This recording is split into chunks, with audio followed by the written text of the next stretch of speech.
Okay.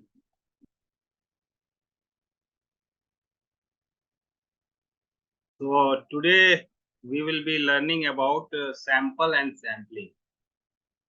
और जैसे ही हम लोग एक रिसर्च को स्टार्ट करते हैं, जैसे ही एक रिसर्च की बात आती है तो उसमें एक बहुत ही इम्पोर्टेंट फैक्टर जो है, जो कि हम देख पाते हैं, वो है आपका अबाउट।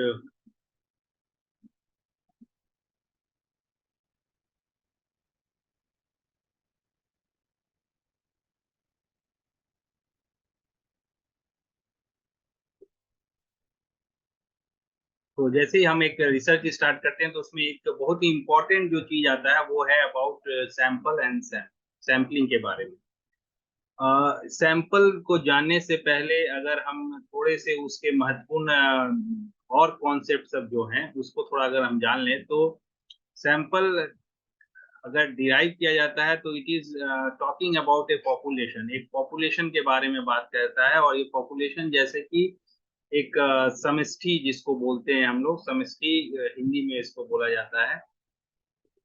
तो जैसे अगर हम सपोज मैंने एक एग्जांपल ले रहा हूँ, जैसे एक्सपेरिमेंटल स्टडी कर रहे हैं और एक्टिविटी बेस्ड लर्निंग का आप इफेक्ट देख रहे हैं क्लास 8 के स्टूडेंट पे। तो आपका जो एलिमेंट्री क्लास के जो बच्चे हो गए हैं वो आपके पॉपुलेशन हो गए, है ना। तो पॉपुलेशन है जिसके ऊपर आप अपने स्टडी के फाइंडिंग को जनरलाइज करें। आपके स्टडी का जो भी फाइंडिंग आएगा उसको जिसके ऊपर जनरलाइज किया जाता है, जिसके जिसके ऊपर आप उसको लेके अपने फाइंडिंग्स को बताएंगे कि ये फाइंडिंग जो है यहाँ काम कर रहा है, वो पॉपुलेशन होता है। जैसे कि आप यहाँ देख सकते हैं, population is the entire group और collection of individuals, objects and data points about which you want to draw conclusions, जिसके बारे में हम अपना फाइंडिंग्स को लेके आना चाहते हैं, वो आपका population. The population is typically large, and in many cases it may be impractical or impossible to collect data from the entire population. तो जैसा कि हम जान रहे हैं कि हमारा अगर पॉपुलेशन नाम से ही पता चलता है, और जैसा कि हम लोग एक ऐसे कंट्री में रह रहे हैं जहाँ पॉपुलेशन का नाम सुनते ही हमें लगता है कि it is a large number, तो हमारे पूरे पॉपुलेशन पे हमारा रिसर्च कर पाना फिजिबल नहीं लगता है। हम इसको खत्म कर पाएंगे ऐसा लगता नहीं है, और संभवता कम दिखती है। तो पॉपुलेशन जो है वो हमेशा उसके ऊपर हम, हाँ, पॉपुलेशन पे भी स्टडीज होती है। जैसे कि अगर आप एक सेंसस की बात करते हैं, अगर हम सेंसस की बात करते हैं तो वो एक पॉपुलेशन बेस्ड स्टडी है, पूरे इसमें किसी को छोड़ने की बात नहीं होती, आपको सबको लेके ही चलना पड़ता है। उसी तरह से अगर आप इलेक्शन का बात करेंगे तो इलेक्शन भी एक पॉपुलेशन बेस्ड स्टडी है। इसमें जो भी एलिजिबल वोटर्स हैं वो सारे पॉपुलेशन का पार्ट हैं, और उसको सब, ये एक इलेक्शन ये ऐसा नहीं बोलता है कि सैंपल ऑफ द जो वोटर्स हैं वो आके वोट कर दीजिए, ऐसा नहीं होता है। तो हमारा पॉपुलेशन पे भी वर्क होता है, बट यू कैन अंडरस्टैंड एक पूरा पॉपुलेशन पे काम करना कितना बड़ा चैलेंज है, क्योंकि आप देखते हैं कि हर 10 इयर्स के बाद हम लोग एक सेंसस कराते हैं। या अगर हम इलेक्शंस का भी बात कर लें तो आप सोच सकते हैं कि कितना 5 इयर्स के बाद या किसी एक पर्टिकुलर गवर्नमेंट के चेंज होने के समय हम उसको कराते हैं, और उसमें भी हम सक्सेसफुल नहीं हो पाते हैं। You can see that the turnover is 60%, 70%, 40% ऐसा टर्न अप आता है। जबकि हमारा ये होना चाहिए कि हम सबसे हम डेटा लेना चाहते हैं। तो पॉपुलेशन जो है वो कहीं ना कहीं हमारा एक पैरामीटर है। और इसीलिए आप यहाँ देख सकते हैं इस पॉपुलेशन से जो भी चीजें जिसके जैसे पॉपुलेशन का मीन हम पता कर रहे हैं, पॉपुलेशन का स्टैंडर्ड डेविएशन हम पता कर रहे हैं, तो ये सब जो है हमारे स्टडी के जिसके ऊपर बेस्ड है, उसका मीन और उसका स्टैंडर्ड डेविएशन या उसका नेचर ऑफ डिस्ट्रीब्यूशन पता चलता है ना। मैं सैंपल से पहले थोड़ा उसका बेसिक पॉपुलेशन के बारे में बताना चाह रहा हूँ आपको। जैसे यहाँ दिया गया, if you want to know the average height of all adults in a country, the entire population of adults in that country would be your population. अगर हमें हाइट निकालना है एडल्ट्स का, तो पूरे इंडिया में एडल्ट्स की हाइट क्या है, तो आप क्या पूरा इंडिया का एडल्ट मास जो है, एडल्ट जो भी ह्यूमंस हैं, इंडिविजुअल्स हैं, वो पॉपुलेशन कहलाए। नाउ कमिंग टू दी, अब इस पॉपुलेशन में कुछ अलग अलग टाइप्स हैं, जिसमें से पहला टाइप जिसको या थोड़ा सा कहीं कहीं हम लोग इसको पढ़ते हैं तो हमें कंफ्यूजन होता है कि ये क्या है। जैसे कि आप यूनिवर्सल पॉपुलेशन का बात कर रहे हैं, तो यूनिवर्सल पॉपुलेशन जो है ये, जो कि सब कुछ इंक्लूड करता है, जो कि सब कुछ इंक्लूड करता है, वो आपका यूनिवर्सल पॉपुलेशन होता है। जैसे कि अगर हम एक स्टडी कर रहे हैं, जहाँ की हम लोग बात कर रहे हैं इंडिया का, इंडिया के लोगों का बिलीफ सिस्टम कैसा है, तो हमारे इंडिया के जितने भी सिटीजन्स हैं वो हमारे यूनिवर्सल पॉपुलेशन कहलाएंगे, each and every individual. Now अब ये आप सोच रहे होंगे कि ये पॉपुलेशन नॉर्मल पॉपुलेशन से क्या डिफरेंट है, तो ये आपको समझना पड़ेगा कि जब मैंने ये पॉपुलेशन, यूनिवर्सल पॉपुलेशन का बात कह दिया, जो इंडियंस हैं जो कि अमेरिका में भी रह रहे हैं वो भी इसी पॉपुलेशन का पार्ट हो, जो इंडियंस जो कि ऑस्ट्रेलिया में रह रहे हैं वो भी हमारे इस पॉपुलेशन का ही पार्ट होगा। तो जब हमारा पॉपुलेशन इंडियन सिटीजन्स का बात कहता है, Indian citizens residing in Indian India, और दोस्त जो कि बाहर भी जाके रह रहे हैं बट इंडियन सिटीजनशिप रखे हुए हैं, तो वो भी इसके पार्ट होंगे, है ना। तो ये यूनिवर्सल पॉपुलेशन सबको लेता है, सबको साथ में लेके जाता है, और कहीं ना कहीं इसे हम एक थ्योरेटिकल पॉपुलेशन बोलते हैं, क्योंकि आपको पता चल सकता है ये वास्तविक ढंग से इस तरह की काम, कोई कोई भी काम करना चाह रहा है, इंडियन सिटीजन पे काम करना चाह रहा है, they will be not thinking about that we will work on the people residing in America, जो अमेरिका में रह रहे हैं उन इंडियन पे हम काम करें।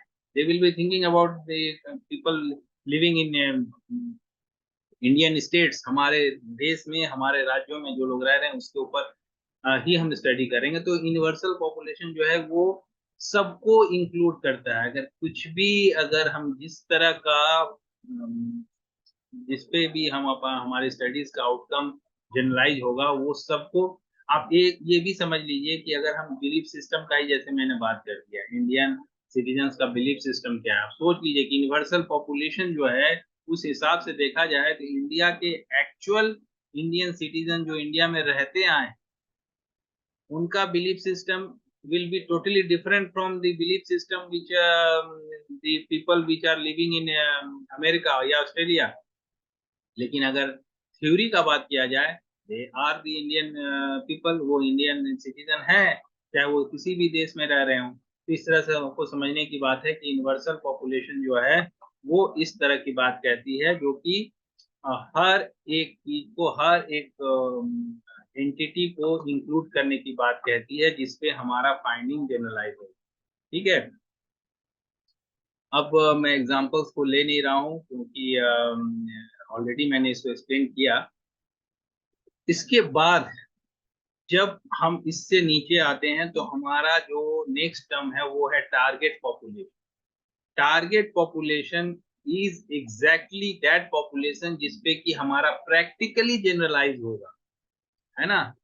प्रैक्टिकली जनरलाइज होगा वो हमारे जो पॉपुलेशन है वो मतलब जैसे मैंने बोला बिलीफ सिस्टम, बिलीफ सिस्टम हम अगर निकाल रहे हैं इंडियन सिटीजन्स का, we will be thinking about the people those who are residing in Indian states, हमारे स्टेट्स में जो लोग दो राज्य में रह रहे हैं वहां से हम लोग आंकड़ा इकट्ठा करने की कोशिश करेंगे, और वो जो भी फाइंडिंग आएगा we will be trying to see the nature of हमारे लोगों के बिलीफ सिस्टम जो कि भारत में रहते हैं, उन्हीं के ऊपर हम कुछ बात करेंगे, या उसके ऊपर कोई सिद्धांत बनाएंगे, या उसी के ऊपर हम कुछ आगे कुछ करने की सोचेंगे कि हाँ बिलीफ सिस्टम इस तरह से काम कर रहा है, तो हमें इस बिलीफ सिस्टम के लिए किस तरह के प्रोडक्ट लेके आने चाहिए, या किस तरह का एजुकेशन सिस्टम को लेके आना चाहिए। तो ये हमें सोचने की जरूरत है।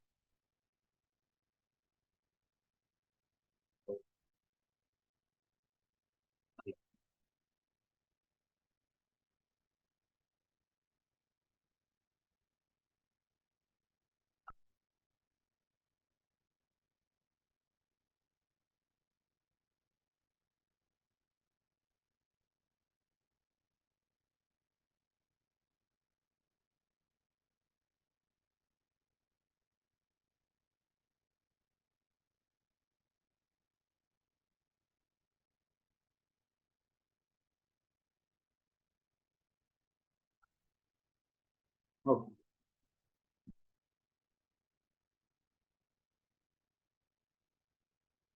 तो ये टारगेट पॉपुलेशन जो है, ये जिसके ऊपर हमारी स्टडी की फाइंडिंग जनरलाइज होगी वो टारगेट पॉपुलेशन कहलाएगा, प्रैक्टिकली जिस पे जनरलाइज हो। ओके। जैसा कि मैंने बताया कि हमारे बिलीफ सिस्टम को हम निकाल रहे हैं, जो वैल्यू सिस्टम के बारे में बात कर रहे हैं, वो वैल्यू सिस्टम एक्चुअली इंडिया में रहने वाले लोगों पे ही उस स्टडी का फाइंडिंग का इम्प्लीकेशन है। तो target population talks about that one. So जैसे यहाँ एग्जांपल आपका दिया गया है, थोड़ा सा और इसको बेटर समझाने के लिए, the target population guide the selection of samples. Target population ही कहीं ना कहीं हमें ये निश्चित करने में हेल्प करता है कि हमें सैंपल किसको सेलेक्ट करना है।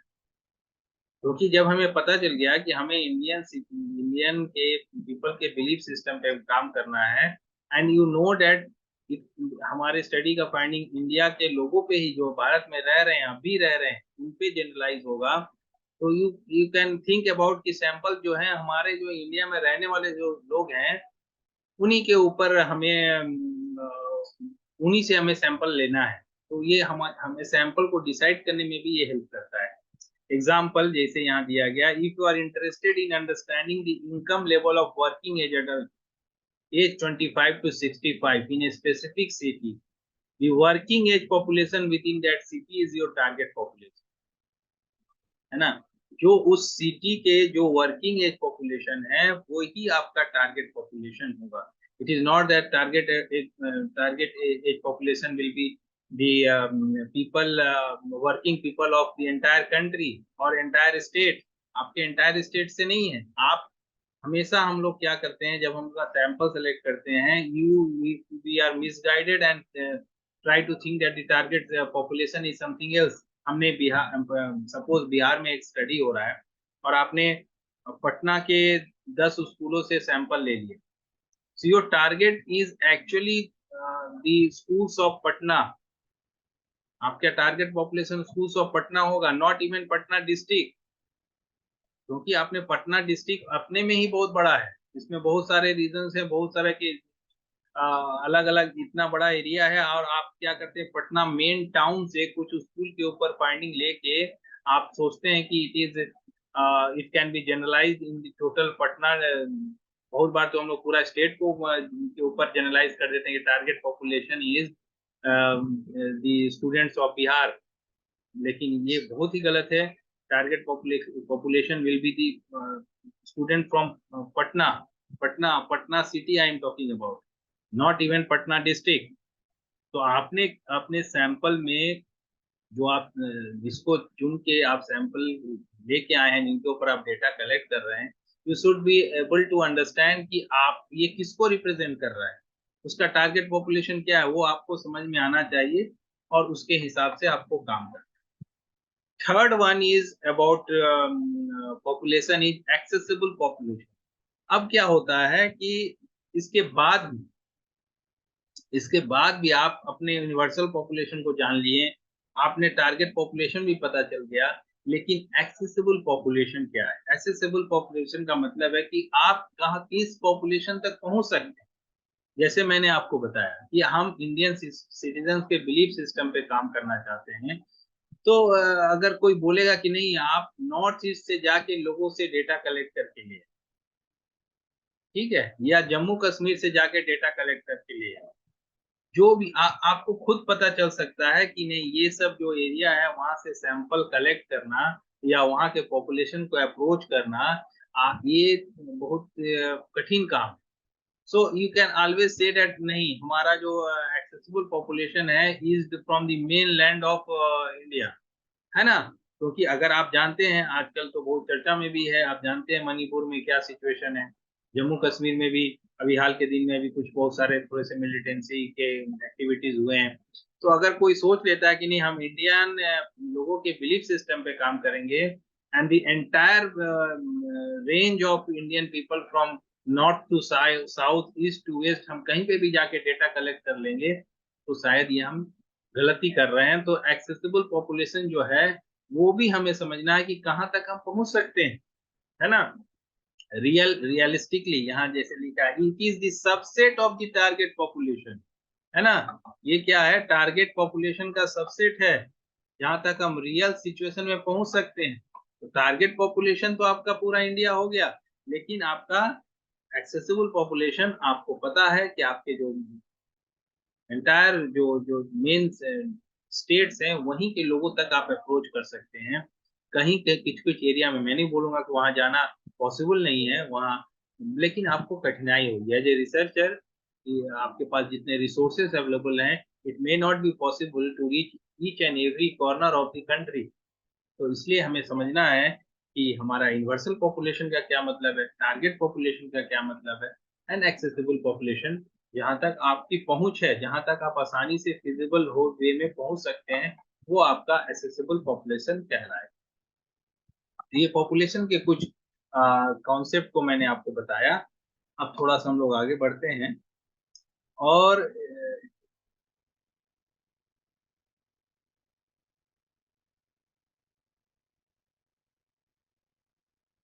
इसके कुछ एग्जांपल्स दिए गए हैं। नाउ कमिंग टू दी, अब यहाँ इसका एंड पार्ट में जो लिखा गया है उसको अगर हम पढ़ते हैं तो आपको पता चलेगा कि ये बता ये रहा है कि आप एंटायर पॉपुलेशन से डेटा कलेक्ट नहीं कर सकते, जैसे कि आप यूनिवर्सल पॉपुलेशन तक नहीं रीच कर सकते। टारगेट पॉपुलेशन में भी आपका जिस पे जनरलाइज करना, टारगेट पॉपुलेशन के कुछ पार्ट ही एक्सेसिबल पार्ट है, बट एक्सेसिबल पॉपुलेशन जो है, जहां तक आपकी पहुंच है, वो भी एक लार्ज नंबर है।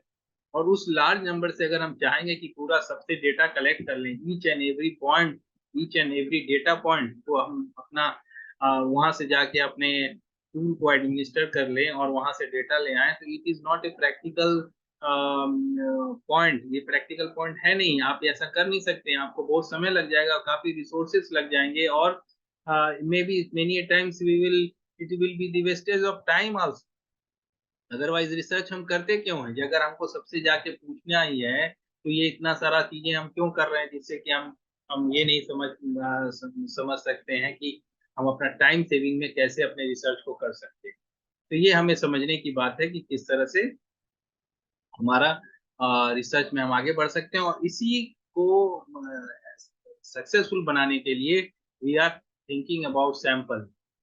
सैंपल जो है वो जो है इस पॉपुलेशन से निकाला गया एक लोअर नंबर या छोटे अमाउंट के मेंबर्स को लेके हम उन पे अपने स्टडी को आगे बढ़ाते हैं। जैसे एग्जांपल के लिए, अगर एग्जांपल आप बुक्स में भी देखेंगे, कभी हम कहीं चावल खरीदने के लिए जाते हैं, you don't say that you open the entire that what you can say that particular जो बस्ता में जिसमें वो चावल का रहता है, उसको पूरा ओपन करके बोलते नहीं है कि हमें दिखाइए किस तरह का चावल है, we ask for a sample, है ना। तो वो सैंपल जो है, वो सैंपल को देखने के बाद, और सैंपल रखा भी रहता है, वो अपनी दुकान में सामने में रखे रहता है, और उसको देखने से हम अपना सिलेक्शन कर लेते हैं कि नहीं, ये चावल की क्वालिटी अच्छी लग रही है, so you can take this one, तो आप उसको ले लेते हैं। तो सैंपल जो एक्चुअली क्या है, आपके पॉपुलेशन का रिप्रेजेंटेशन है। जैसे यहाँ लिखा गया है, आप देख सकते हैं, ये सैंपल इज ए सबसेट और स्मॉलर मैनेजेबल ग्रुप, है ना। तो ये एक मैनेजेबल ग्रुप है, क्योंकि आप अगर पूरा पॉपुलेशन पे सोचेंगे कि डेटा कलेक्ट कर लेंगे, तो ये एक ऐसा ही नहीं है कि आप आराम से, हमारे पास अगर आप जाने आज के डेट में, आप देख रहे होंगे जब गूगल फॉर्म, जब ये कोरोना आया और कोरोना के समय रिसर्च की बात आने लगी, तो सब लोग गूगल फॉर्म यूज करने लगे। डिफरेंट टाइप के और भी सर्वे वाले बहुत सारे प्लेटफॉर्म पहले से भी थे, अभी भी यूज होते हैं, सर्वे प्लैनेट, सर्वे मंकी, गूगल फॉर्म, ये सब कुछ हैं। लेकिन आप देखते हैं कि जितना सैंपल हम सोच के रखते हैं, even it is very difficult to collect data from hundred participants, 100 participant से भी हमें डेटा कलेक्ट करने में बहुत मुश्किल होता है, हमें बार बार उन्हें बोलना पड़ता है कि you just go and fill that particular form. तो आप सोच सकते हैं कि पूरा टारगेट पॉपुलेशन से हम डेटा कलेक्ट नहीं कर सकते हैं, या आपको सालों लग जाएगा और आपका रिसर्च का कोई फाइंडिंग ही नहीं आएगा, खत्म ही नहीं होगा। तो हम क्या करते हैं, एक छोटा ग्रुप को लेते हैं, which is a representative of that particular population, तो सैंपल जो है, और उसके ऊपर जो स्टडी करते हैं, उस स्टडी को हम जनरलाइज करते हैं टारगेट पॉपुलेशन के ऊपर। तो ये हमें सोचने की बात है कि सैंपल जो है हमारा एक रिप्रेजेंटेशन है आपके पॉपुलेशन का टारगेट पॉपुलेशन। कमिंग फर्दर मैं बहुत कुछ एक्सप्लेन कर दूंगा अभी, और फिर आगे फिर इस प्रेजेंटेशन में बहुत सारी चीजें बाद में आ रही हैं, फिर आप ऐसा फील करेंगे कि सर ने इसको क्यों स्किप कर दिया। तो I am just going with that what ever presentation जो बना हुआ है उसके हिसाब से ही मैं जा रहा हूँ, तो पूरा का पूरा मैं ऐसे ही लेक्चर में ही बता दूँ, लेकिन वो ठीक नहीं है, there may be certain confusion. तो इसके आगे जो है आप देख सकते हैं, एक चीज और है आगे है, उसको यहाँ पे लेकिन 2 बार आ चुका है, इसलिए मैं आपको थोड़ा एक्सप्लेन कर दूं। जैसे आपने देखा होगा कि मैंने एक बात बताया कि पॉपुलेशन के लिए आपका जो भी आप पॉपुलेशन के मीन के बारे में जो भी बोलते हैं, पॉपुलेशन के वेरिएशन के बारे में जो बोलते हैं, स्टैंडर्ड डेविएशन के बारे में जो बोलते हैं, वो सब को पैरामीटर्स बोला जाता है। और उसी के अलग में अगर देखा जाए तो सैंपल के ऊपर जो हम मीन कैलकुलेट करते हैं या स्टैंडर्ड डिविएशन करते हैं या कुछ भी कैलकुलेशन करते हैं, तो वो हमें उसको स्टैटिस कहते हैं। तो ये स्टैटिस्टिक्स जो है वो कहीं ना कहीं, और स्टैटिस्टिक्स हम यूज भी करते हैं, स्टैटिस्टिक्स यूज करके हम उसके द्वारा जो वैल्यू प्राप्त होता है उससे हम try to get the parameters, estimate about the parameter, हमें पैरामीटर्स को एस्टिमेट करते हैं। अगर सैंपल का मीन मान लीजिए कि आपने 50 बच्चों का आपने टेस्ट लिया, और टेस्ट लेने के बाद सपोज क्लास 9 में आपका you want to know that what is the performance of the students. तो आपने 50 बच्चों को बुला लिया, उसमें से पूरा सारे सेक्शन को मिलाने के बाद आपने 50 बच्चों को ले लिया, और 50 बच्चों से आपने एक टेस्ट दिया, और टेस्ट देने के बाद आप उसका मीन देखें, suppose the mean is 75।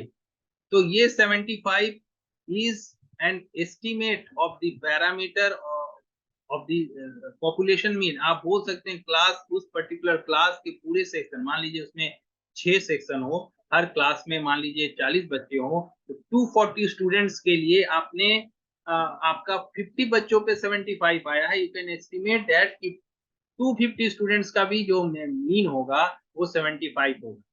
It is not exactly same, है ना। आपने यहाँ 75 किया, ऐसा जरूरत नहीं है कि आपका जो पॉपुलेशन है उसका भी मीन जो है 240 स्टूडेंट्स का भी मीन 75 ही होगा, but you are very close to that one. आप उससे बहुत क्लोज हैं। आप हो सकता है कि पॉपुलेशन का मीन 73 हो या 76 हो, तो इस तरह से आप उसके करीब पहुंचते हैं अगर आपने सही सैंपल बनाया। अगर आपने सैंपलिंग में ही प्रॉब्लम किया है, सपोज आपने सैंपल जब सेलेक्ट किया, आपने बोला कि 50 बच्चों को मुझे दे दीजिए, उसमें हम टेस्ट करवाएंगे, and so for the creation of कि हाँ एक अच्छा इमेज क्रिएट करना है, स्कूल के प्रिंसिपल ने अपने अच्छे अच्छे स्टूडेंट्स को भेज दिया कि आप ये स्टूडेंट्स को, ये 50 बच्चों को मैंने भेज दे रहे हैं, आप इसका टेस्ट ले लीजिए। और उसका टेस्ट लेने के बाद आपको एवरेज मिला 75। Then whatever estimate you will make, जो भी आप एस्टिमेट बनाएंगे अपने पूरे क्लास के लिए, वो कहीं ना कहीं so much there will be so much error, because there is sampling error, sample में एरर है। It is not the exact representation of those 240 students. तो उसके लिए आपको ये सोचना होगा कि आप कोई रैंडम प्रोसेस से उनको सेलेक्ट करें, है ना। और उसके बारे में हम आगे बात करेंगे जब सैंपल में हम डिफरेंट टाइप सैंपल देखेंगे। तो ये हमें सोचना है। एक और पैरामीटर, मैंने एक और चीज आपको मैंने बताया कि आप जो भी चीजों को एस्टिमेट करते हैं अपने पॉपुलेशन के लिए, वो पैरामीटर कहलाता है। And when you estimate the things for this sample, then it is called as statistics. तो ये हमें एक और एक की पॉइंट जो कि आपको जानना जरूरी है। Next, coming to the next part, वही यहाँ पे दिया गया, देखिए पैरामीटर। पैरामीटर जो है वो है पॉपुलेशन की प्रॉपर्टी बताते हैं, है ना। पैरामीटर जो है that describe the population properties, है ना। सो और स्टैटिस्टिक्स जो है वो डिस्क्राइब करता है आपके सैंपल के प्रॉपर्टीज को। नाउ कमिंग नेक्स्ट,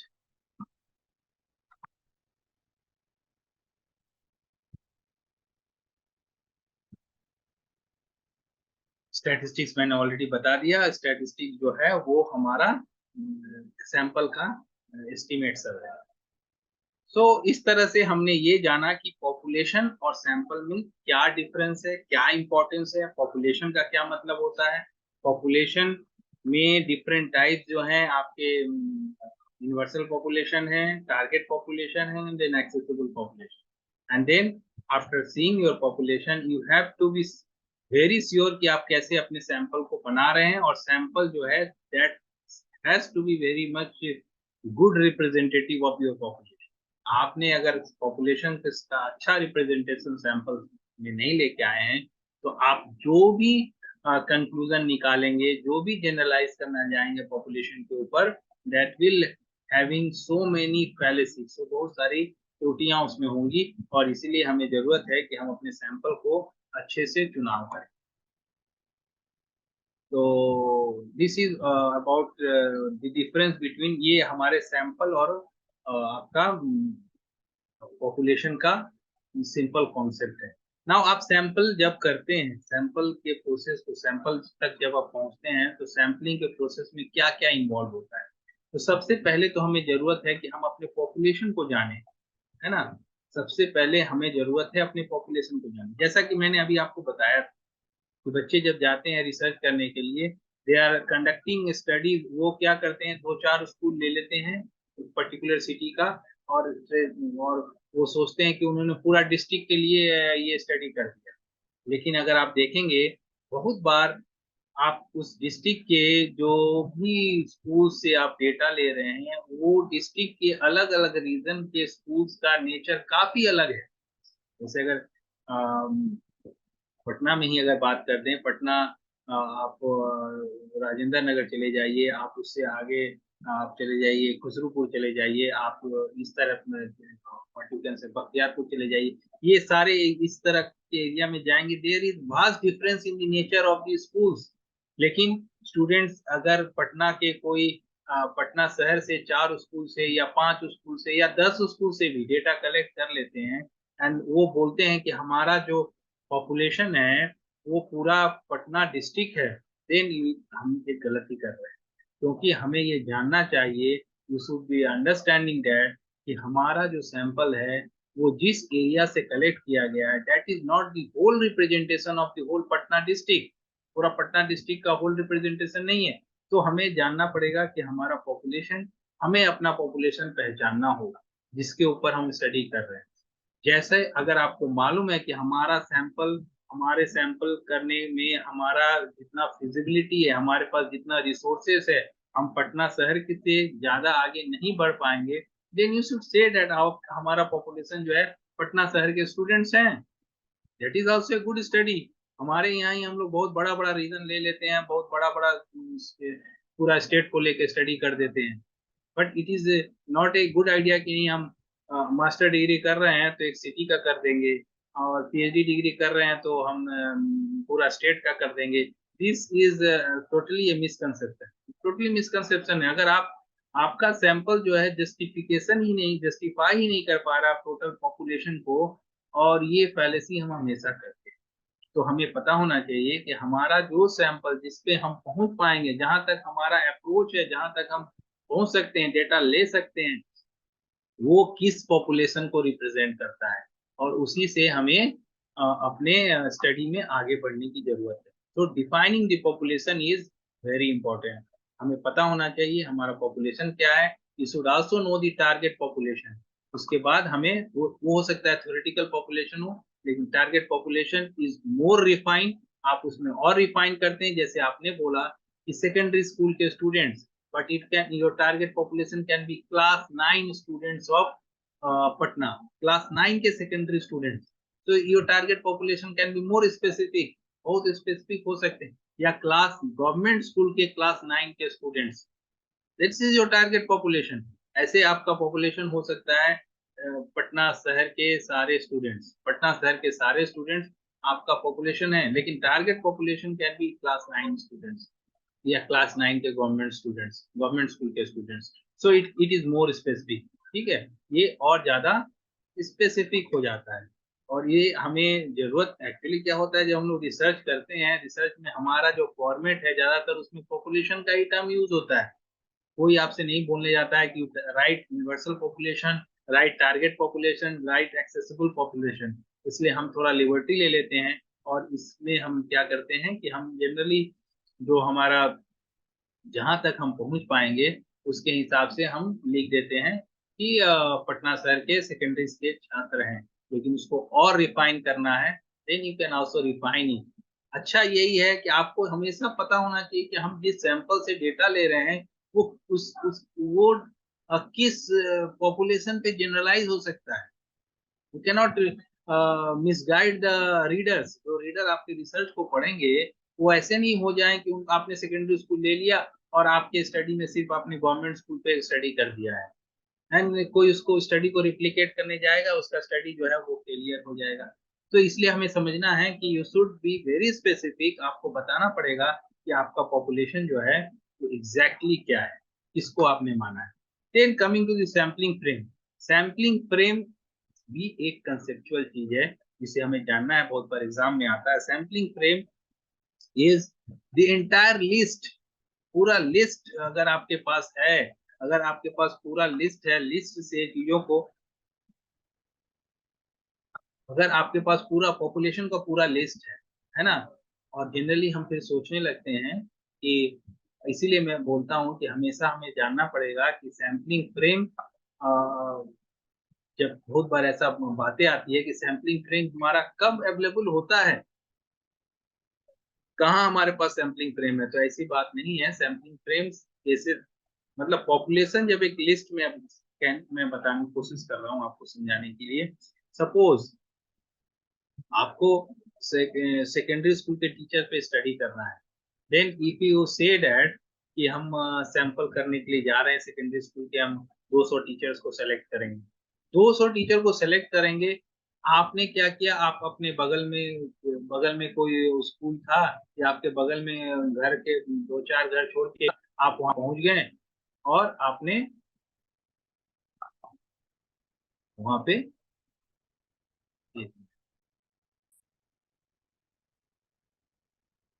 आप वहां पे क्या किया, उस टीचर को, उससे आपको पता है कि उस स्कूल में पढ़ाता है, तो आपने उसको बताया कि I just fill this form. लेकिन क्या वो आपको ये कभी आपने सोचा कि वो एफिलिएटेड स्कूल का टीचर था, या वो टीचर जो है वो कहीं कहीं उसका कोई डेटाबेस है, कहीं उसका रिकॉर्ड है कि वो एक एम्प्लॉय है, उसका एम्प्लॉय आईडी है या कुछ है। जनरली हम लोग ये सब करने नहीं जाते।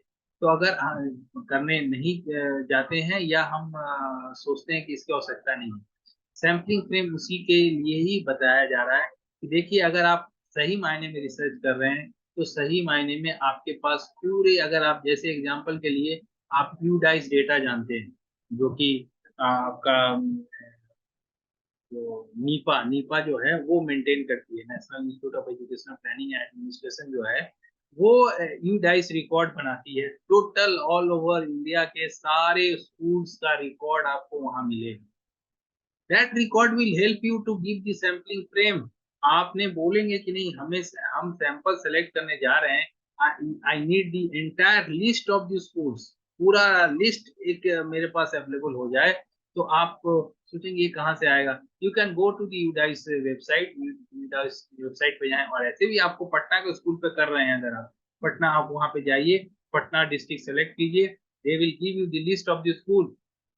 आप वहां पे लिस्ट ऑफ स्कूल को ले लीजिए, और वहां से आप अगर आप बोलते हैं कि नहीं मैंने रैंडमली सेलेक्ट कर लिया, दैट इज बेस्ट थिंग। आपने रैंडमली वहां से, वो रैंडम रैंडम सिलेक्शन के लिए आपने जो भी व्हाट यू कैन से जो भी प्रोसेस फॉलो किया, वो हम लोग बाद में देखते हैं, सिस्टमैटिक सैम्पलिंग किया या लॉटरी मेथड किया, जो भी आपने किया है, रैंडम नंबर जनरेटर से किया, तो आपने जो भी मेथड से किया वो एक अलग बात है, लेकिन आपके पास सैम्पलिंग फ्रेम मौजूद है, आपके पास हो सकता है। उसी तरह से स्कूल में भी जाते हैं तो स्कूल में भी इम्प्लॉय आईडी होता है, उसका लिस्ट होता है, स्टूडेंट्स का भी, स्टूडेंट्स का रोल नंबर होता है, उसका लिस्ट होता है।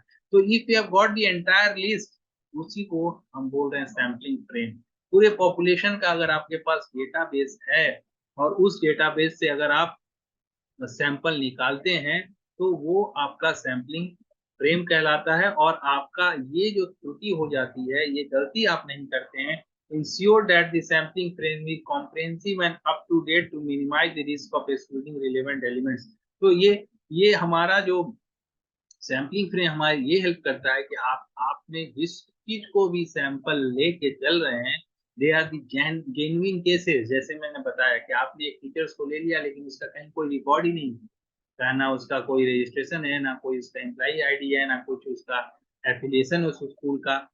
लेकिन अगर आपके पास सैम्पलिंग फ्रेम है जहाँ वहाँ कहीं ना कहीं उसका नाम दिख रहा है, तो वो कहीं ना कहीं आपका एक सैंपल की जेन्युइननेस को बताता है। इसलिए सैम्पलिंग फ्रेम जो है वो उसकी जरूरत है। जैसे यहाँ देखिए, यहाँ एग्जांपल दिया गया, if your population is all registered voters in the state, the sampling frame could be the official voter registration list for that state.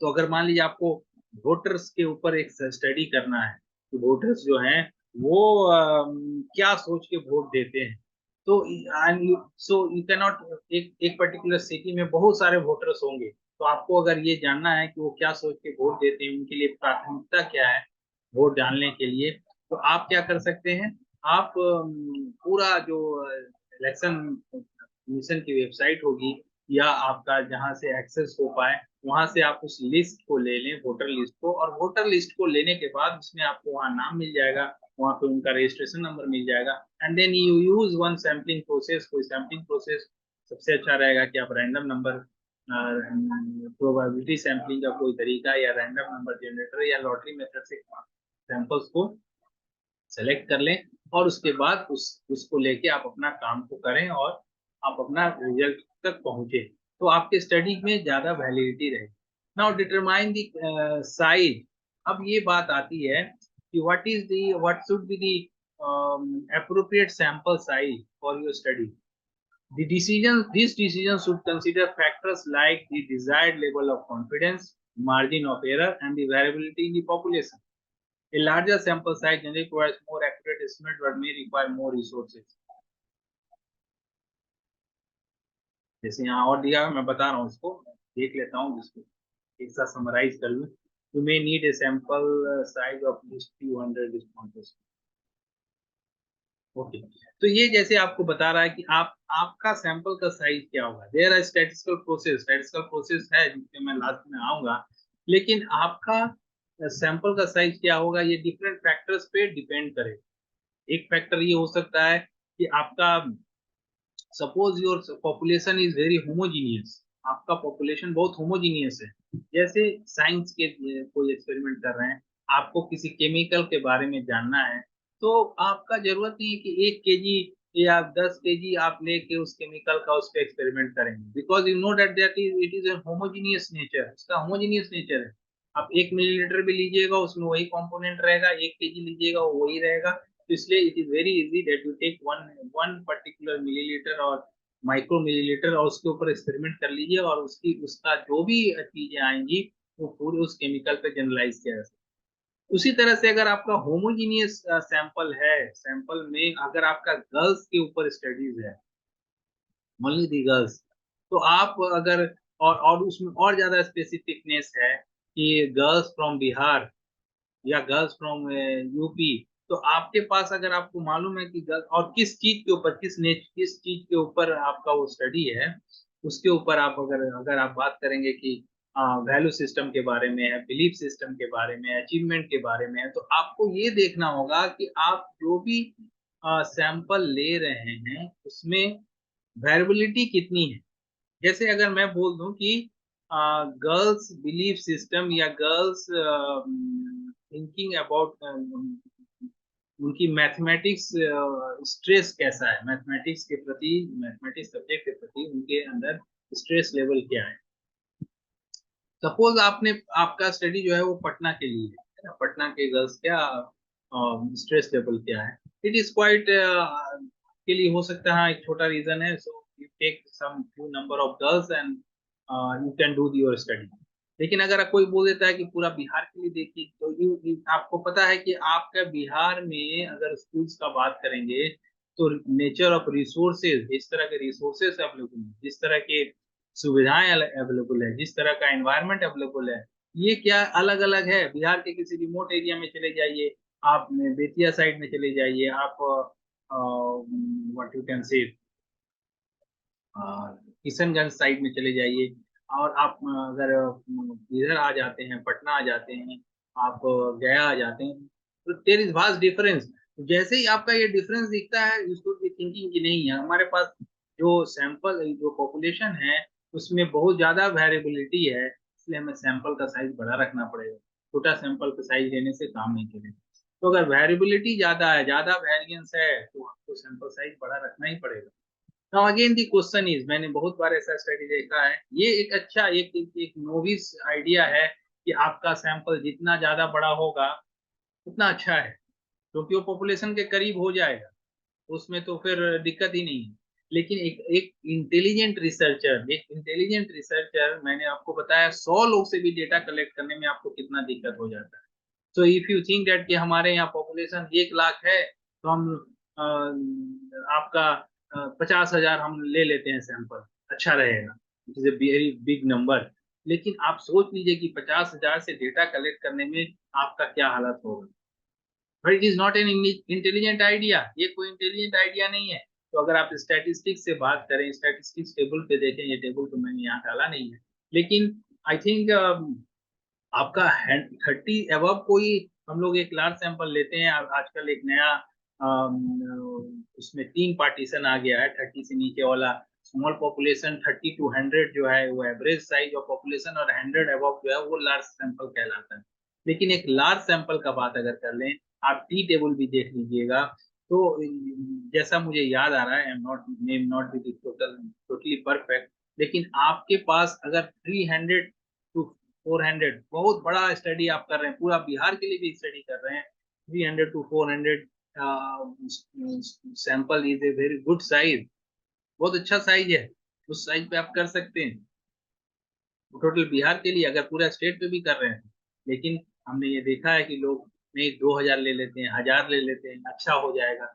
It is not required, statistically आपका जो रिजल्ट 1,000 के लिए आएगा वही रिजल्ट 300 के भी लिए आएगा, सेम ही आएगा। तो इसलिए आपको ये जानने की जरूरत है कि आपका जो सैंपल का साइज जो है वो आपके आपके स्टडी के नेचर पे डिपेंड करता है, आपके ऑब्जेक्टिव पे डिपेंड करता है, और उसके हिसाब से आपको सोचना है। अगर होमोजीनियस है तो हमें बहुत एक छोटा साइज से भी काम चल जाएगा, लेकिन हेट्रोजिनिटी है तो हमें सिर्फ सोचना होगा। Now coming to the sample, different sampling methods.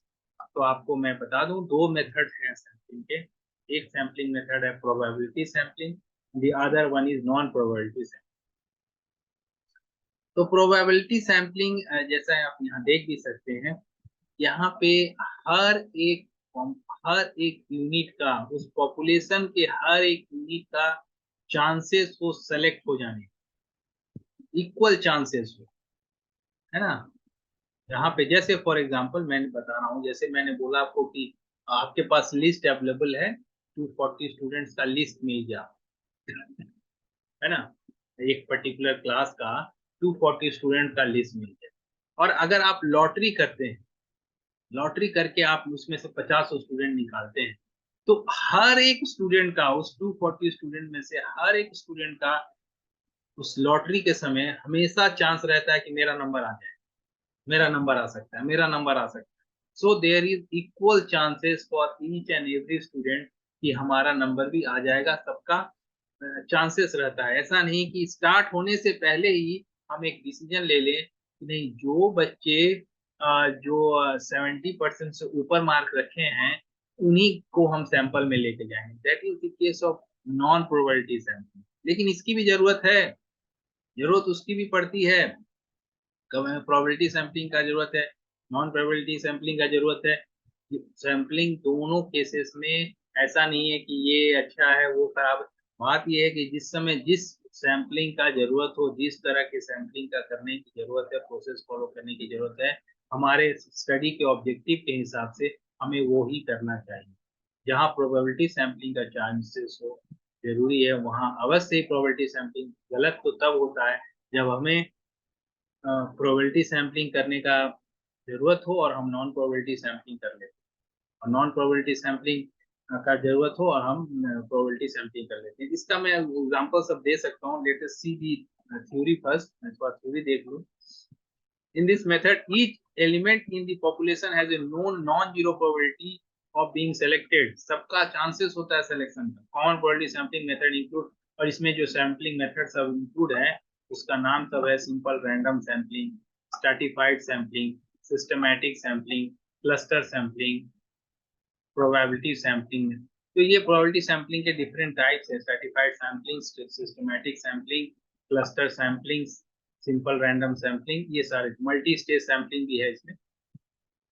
Then non probability sampling में इसमें क्या होता है, in this method elements are selected without a known probability of selection. इसमें ऐसा नहीं है कि सबको मालूम है कि भाई हमारा सिलेक्शन हो ही जाए, तो यहाँ हम कहीं ना कहीं हम कुछ ना कुछ सिलेक्शन में कुछ ना कुछ बायसनेस रखते हैं, कुछ ना कुछ कंडीशंस रखते हैं, इसलिए इसे नॉन प्रोबेबिलिटी सैम्पलिंग कहती है, गैर संभावित प्रतिचयन विधि।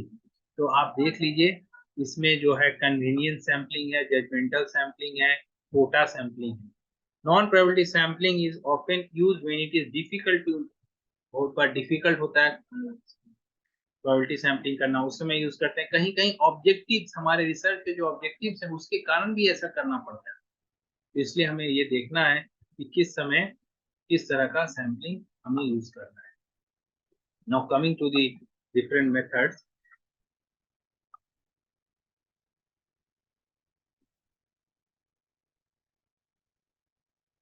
उसके बाद हम सैंपल सेलेक्ट करेंगे। आई विल कम टू सारे सैंपल मेथड को मैं थोड़ा ब्रीफ में बताऊंगा। तो हमने क्या किया, अपने पॉपुलेशन को डिफाइन किया, फिर सैम्पलिंग फ्रेम को जाना, सैम्पलिंग साइज डिसाइड किया, सैम्पलिंग साइज डिसाइड करने के बाद सैम्पलिंग मेथड डिसाइड किया, फिर सैंपल सेलेक्ट किया, डेटा कलेक्ट किया, डेटा कलेक्ट करने के बाद डेटा एनालिसिस किया। मैं आपको बता रहा था हाइपोथेसिस टेस्टिंग क्या होता है, हाइपोथेसिस टेस्टिंग करके हम अपने कंक्लूजन तक पहुंचते हैं और उसको फिर रिपोर्ट करते हैं, है ना, इम्प्लीकेशन। और उसके साथ साथ जब भी आप सैंपल से डेटा कलेक्ट कर रहे हैं तो हमें कुछ चीजों का ध्यान रखना पड़ता है, जैसे कि आपका पास टाइम कितना है, आपने जो सैंपल है उनसे अपना उनका कंसेंट लिया है कि नहीं कि आपसे हमको डेटा कलेक्ट करना है ना। और क्या लोग जो डेटा आप कलेक्ट करने जा रहे हैं, क्या लोग शेयर करने के लिए इच्छुक हैं, या वो किसी दबाव में आके जो डेटा सेलेक्ट आपको जवाब नहीं दे रहे हैं। तो ये सब चीज सोचना है जब आप सैंपल से डेटा कलेक्ट कर रहे हैं, ये सब चीजें हमें सोचने की जरूरत है। सैंपल और सैम्पलिंग के क्या इम्पोर्टेंस है। एक तो है कि हम सैंपल जब करते हैं तो हमें एक रिप्रेजेंटेटिवनेस मिल जाता है, जो कि आपके पॉपुलेशन को रिप्रेजेंट करता है, और वो कहीं ना कहीं हमारे रिसर्च में विजिबिलिटी लाता है, कम समय में अपना काम कर सकते हैं। कॉस्ट एंड टाइम एफिशिएंसी है, आपका समय बचता है, पैसा बचता है, क्योंकि अगर पूरा पॉपुलेशन से आप करेंगे तो ये हो सकता है। रिड्यूसिंग बायस, अगर हमने रैंडम सैम्पलिंग मेथड यूज किया है ना, प्रोबेबिलिटी सैम्पलिंग का टाइम, तो बायसनेस की भी बात नहीं रहती। अगर कोई बोलेगा कि नहीं आपने सैंपल में ना अच्छे अच्छे लोगों से बात पूछ लिया कि हाँ जो साइंस में अच्छे थे उसी से पूछ रहे हैं साइंस कैसे लगता है आपको पढ़ने में, या साइंस का टीचर कैसा है।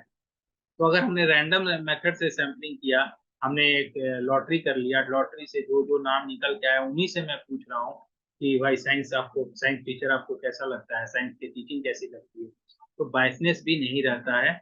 सैम्पलिंग जो है बायसनेस को भी रिड्यूस करती है, जनरलाइबिलिटी को भी बढ़ाती है, जनरलाइज हम लोग कर पाएंगे अगर सैंपल आपका एग्जैक्ट रिप्रेजेंटेशन करता है पॉपुलेशन का, तो हम उसको जनरलाइज भी कर सकते हैं। तो ये भी एक प्रैक्टिकलिटी भी है, सैंपल पे काम करना आसान है क्योंकि पूरा पॉपुलेशन पे आप कभी भी काम नहीं कर सकते हैं, कंप्लीट ही नहीं होगा। इथिकल कंसिडरेशन, जैसे मैंने बताया कि आप जब भी सैंपल करें तो आपको ये हमेशा याद रखना चाहिए कि अगर आपने ह्यूमन से डेटा कलेक्ट कर रहे हैं या एनिमल से डेटा कलेक्ट कर रहे हैं, तो आपको ये सोचना है, आपको ये सोचना है कि वो जोर जबरदस्ती तो उसमें पार्टिसिपेट नहीं कर रहे हैं, किसी दबाव में आके तो काम नहीं कर रहे हैं, या किसी पूर्वाग्रह से पहले से तो उनके दिमाग में नहीं चल रहा है। तो ये सब भी सोचना है, और उसके बाद ही आपको सैंपल से डेटा को कलेक्ट करना है। स्टैटिस्टिकल एनालिसिस तो आपको यूज करना ही है, जिससे कि आप सही मायने में कंक्लूजन निकाल सकें सैंपल से। रिसोर्स एलोकेशन में भी आसानी होती है। अगर आपके पास सैंपल है तो आपके पास जितने रिसोर्सेस है उसको आप ऑप्टिमम वे में यूज कर पाए। आप अपने पास जितने भी एनर्जी है, आपके पास जितने भी ह्यूमन रिसोर्स हैं जिससे आप डेटा कलेक्ट करने जा रहे हैं, वो सारे चीजों को आप अच्छे से यूज कर पाएंगे। हाई क्वालिटी डेटा है ना। हमने पूरा पॉपुलेशन पे डेटा कलेक्ट करने चले गए, कहीं से वो बिना पढ़े लिखे उसका जवाब लिख दे रहा है, कहीं पे उसके जगह कोई और लिख दे रहा है, कोई समझ नहीं रहा है, क्योंकि आपने पूरा पॉपुलेशन पे किया, आपके पास ह्यूमन रिसोर्स नहीं था, डेटा में आप कलेक्ट करने के लिए आप खुद अवेलेबल नहीं थे। तो अगर सैंपल से करते हैं तो आपके पास रिसोर्सेज होती है जिससे कि आप सही मायने में अच्छी डाटा को लेके आ सकते। मैनेज करना आसान होता है, इसलिए हमें सैम्पलिंग करना है और सैंपल से हमारा रिसर्च जो है वो अच्छा तरह से हम कर सकते हैं।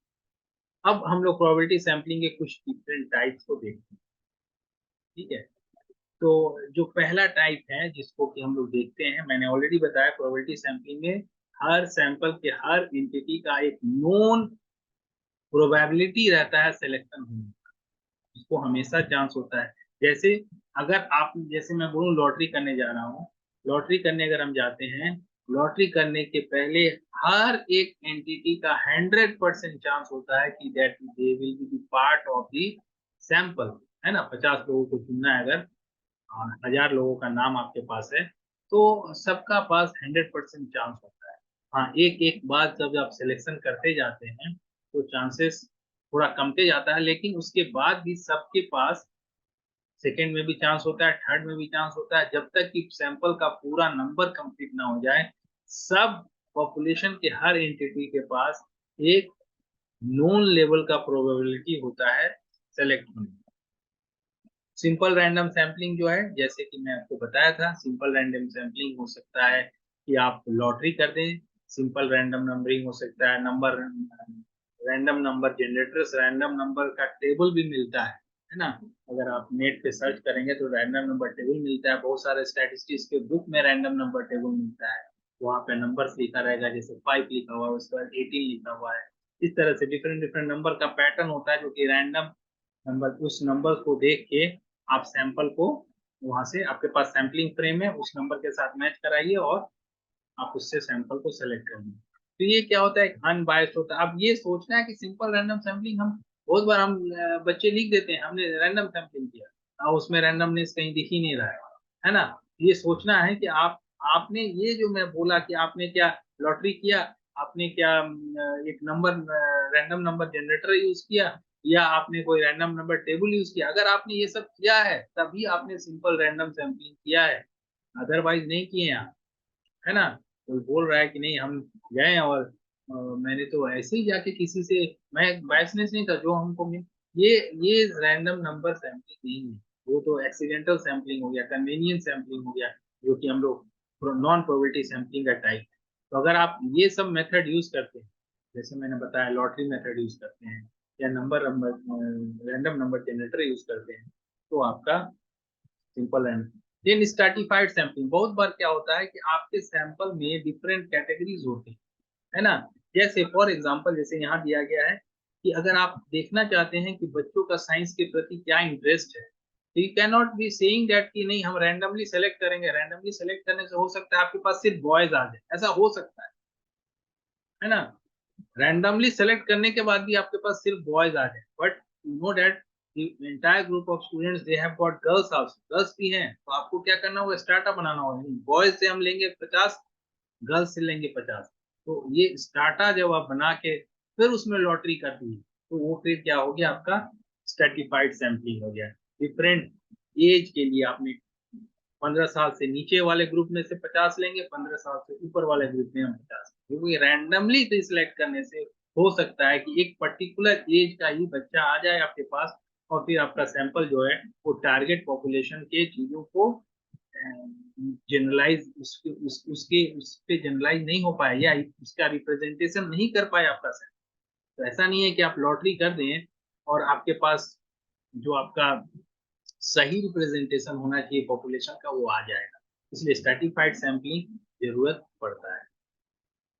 स्ट्रेटिफाइड सैम्पलिंग, इसके एडवांटेज डिसएडवांटेजेस दिए गए हैं। सिस्टमैटिक सैम्पलिंग, सिस्टमैटिक सैम्पलिंग जैसे है, इसमें क्या करते हैं हम लोग कि एक पर्टिकुलर जो भी जितने भी, जैसे आपके पास सपोज अगर मैं बता दूं, सपोज आपके पास 1000 आपके पास पॉपुलेशन है, पॉपुलेशन आपका 1000 और आपको उसमें से 100 लोगों को सेलेक्ट करना है ना, 100 सैंपल लेके आना है, सैंपल जो है वो 100 है, और ये आपका पॉपुलेशन जो है वो 1000। तो ये सिस्टमैटिक सैम्पलिंग कैसे काम करता है उसको मैं समझाने की कोशिश कर रहा हूँ। तो suppose you divide this 1000 by 100 ना, 100 से डिवाइड कर दी, तो ये क्या आ गया, 10 आया। 10 जो आया ना, ये 10 क्या करेंगे, ये हमारा एक स्केल हो गया, जिसके थ्रू आपके पास क्या है, स्टेटा, आपके पास सैम्पलिंग फ्रेम है, जिसमें कि आपका 1 से लेके 1000 तक के स्टूडेंट्स का नाम वहां पे दिख रहा है ना, 1 से लेके 1000 तक के स्टूडेंट्स का नाम वहां पे लिखा गया है, 1 से लेके पूरा 1000 तक। अब क्या करेंगे आप, पहले स्टूडेंट को लिए, फिर 10वां 11वां स्टूडेंट को लिए, फिर 21 नंबर का स्टूडेंट को लिए, 10-10 का इंटरवल पे लिए, ये सिस्टमैटिक सैम्पलिंग होगा। लेकिन आप सोच लीजिए, अगर मैं ऐसे बोल रहा हूँ तो क्या ये प्रोबेबिलिटी सैम्पलिंग है? मैंने बोला कि मैंने 10-10 के इंटरवल पे मैं लूंगा, 1 से लेके हजार हजार तक हमारे पास स्टूडेंट्स हैं। हाँ, मेरे पास 100 लोग मिल जाएंगे, हम फर्स्ट स्टूडेंट को लेंगे, फिर 10 छोड़ के 11 नंबर का स्टूडेंट को लेंगे, फिर 10 छोड़ के, इस तरह से हम नंबर को लेंगे और लास्ट तक जाते जाते हमारे पास 100 हो जाए। लेकिन क्या ये प्रोबेबिलिटी सैम्पलिंग है? नहीं है, क्योंकि हमेशा आप देख रहे हैं कि 1 वाले को पता है कि मेरा सिलेक्शन होगा, उसके बाद 11 का होगा, उस तरह से आपका। तो हम क्या करते हैं इसमें सिस्टमैटिक में, ऐसे डिवीजन तो कर देते हैं, और फर्स्ट नंबर जिसका सिलेक्शन होगा उसको हम लॉटरी से उठा लें, है ना।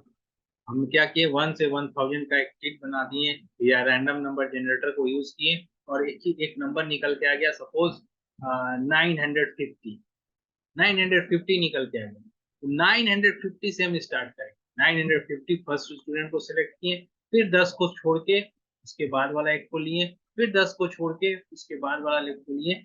इससे क्या है कि हर एक individual of that entire 1000 students, सबको इक्वल चांसेस होगा सिलेक्शन होने का। इसमें यहाँ पे रैंडमनेस वहीं से आता है, प्रोबेबिलिटी सैम्पलिंग के फैक्टर्स वहीं से क्लियर अटेंड किए जाते हैं, जब हम पहला पहला जो नंबर है उसको हम रैंडमली जनरेट करते हैं, है ना। जैसे यहाँ दिया है, research select every nth individual from a list of the population, starting point is often randomly chosen. First point जो है उसको रैंडमली चूज करते हैं, जो मैं बोल रहा था, फर्स्ट पॉइंट को रैंडमली चूज करते हैं, और इसी को जब रैंडमली चूज कर रहे हैं, यहीं पे प्रोबेबिलिटी सैम्पलिंग जो है वो आ जाता है। ऐसा नहीं कि हमेशा 1 से स्टार्ट करेंगे, पहला नंबर जो है वो लॉटरी से उठाएंगे, सपोज 999 निकल के आ गया, 999 will be the first sample. इसके बाद 10 10 10 10 करके करिए आप, सब रिप्रेजेंटेशन आएगा, और रिप्रेजेंटेशन होने के बाद आपके पास एक सारे ग्रुप का रिप्रेजेंटेशन भी आ जाएगा। तो ये हमें सोचने की जरूरत है कि सिस्टमैटिक सैम्पलिंग इस तरह से काम करता है। इसके बाद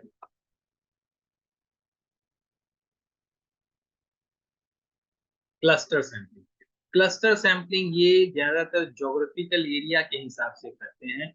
जब आपके पास एक पर्टिकुलर रीजन, सपोज आपका पूरा पटना डिस्ट्रिक्ट में आपको स्टडी करना है, पूरा पटना डिस्ट्रिक्ट से आपको अगर डेटा लेना है, पटना डिस्ट्रिक्ट को अगर हम हर एक जगह जाके डेटा नहीं ले सकते हैं, तो हम उसको 4 जोन में डिवाइड कर दें, 4 ब्लॉक में डिवाइड कर दें, और उसमें जाके फिर स्कूल्स को रैंडमली सेलेक्ट कर लें, और उसमें से फिर स्टूडेंट्स को ले लें।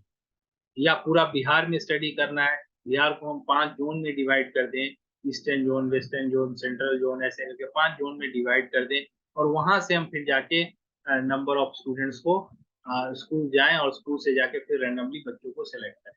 क्लस्टर सैम्पलिंग इसको ही बताता है, प्रैक्टिकल और लार्ज जोग्राफिकल डिस्पर्स पॉपुलेशन। पूरा इंडिया पे आपको स्टडी करना है तो आप इस तरह से कर सकते हैं, east west north north south. आप एक एक इंच को कवर नहीं कर सकते, फिर वो प्रैक्टिकलिटी नहीं रहेगा। आप उसको 4 जोन में डिवाइड कर दीजिए, हर जोन से कुछ रिप्रेजेंटेशन लेके आए, तो इस तरह से। देन मल्टी स्टेज सैंपलिंग, जैसा कि नाम से ही दिख रहा है, मल्टी स्टेज सैंपलिंग में ये जो ऊपर के जितने भी सैंपलिंग दिख रहे हैं, ये सैंपलिंग के तरीकों को एक से एक, दो या से ज्यादा को यूज करते हैं। जैसे मैंने बताया, जैसे क्लस्टर सैंपलिंग ही बता रहे हैं, पहले आपने बिहार को 4 जोन में डिवाइड कर, 4 जोन में डिवाइड करने के बाद आप 4 जोन में उसको डिवाइड करते हैं।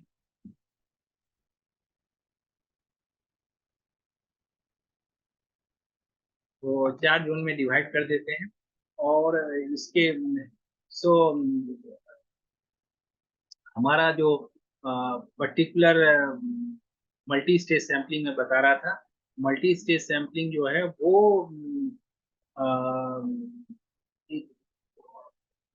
दो से ज्यादा सैंपलिंग के स्ट्रेटजी को साथ में यूज करके हम करते हैं। जैसे हमने बिहार को अगर हम 2 जोन में डिवाइड कर दें, 4 जोन में डिवाइड कर दें, तो वो क्लस्टर सैंपलिंग का पार्ट हो गया।